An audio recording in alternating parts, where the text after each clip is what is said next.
দেখেছিস মা, ঢং কত, ঢং দেখলে আর বাঁচি না।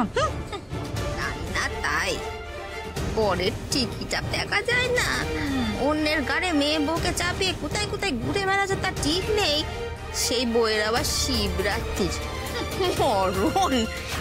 আমি জানি শিবরাত্রি মেয়েরা করে নিজের স্বামীর মঙ্গল কামনা করে, কিন্তু আজ আমি পুজো দেবো যাতে আমার রক্তিমবাবুকে যারা মেরেছে তাদেরকে যাতে আমি শাস্তি দিতে পারি।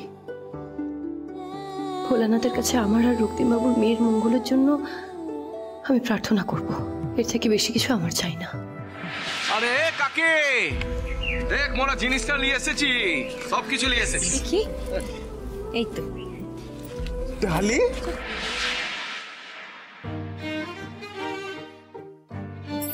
ডালি কি ভালোটা দেখাচ্ছে রে তোকে।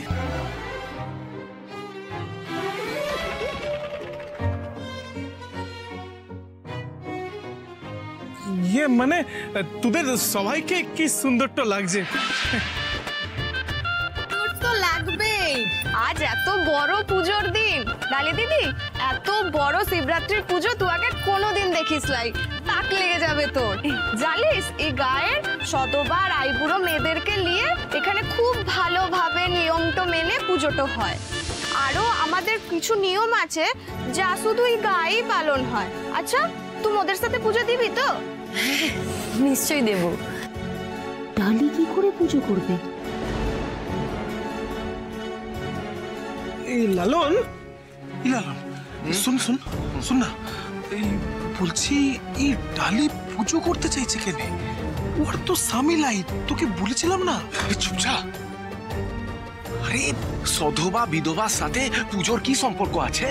হ্যাঁ, ঠাকুরের কাছে মাথা নত করবে, ওটাই অনেক আছে। আমি এবার ঘর থেকেই পুজো জিনিসগুলো সাজিয়ে গুছিয়ে নিয়ে আসি, তারপর তো সব একসঙ্গে বেরোতে হবে। কি গো ধরে দাঁড়িয়ে আছে, এখন দাও একটা না। আয় মিষ্টি। লালন দা, গোপাল দা, আমি আজকে শিব ঠাকুরের কাছে বর চাইবো। আরে আমার মিষ্টি বোন, আরে শিব ঠাকুরের কাছে বর্তমানে আশীর্বাদটা চাইতে হয় না রে, আরে এমনিতেই ও দেয়। তুমি ভুল বুঝছো, ওই বর নয়, বিয়ে করার বর। ওরে বাবা, মোর ছোট্ট বোনটা বিয়ে করে শ্বশুর ঘরটা যেতে চাইছে নাকি?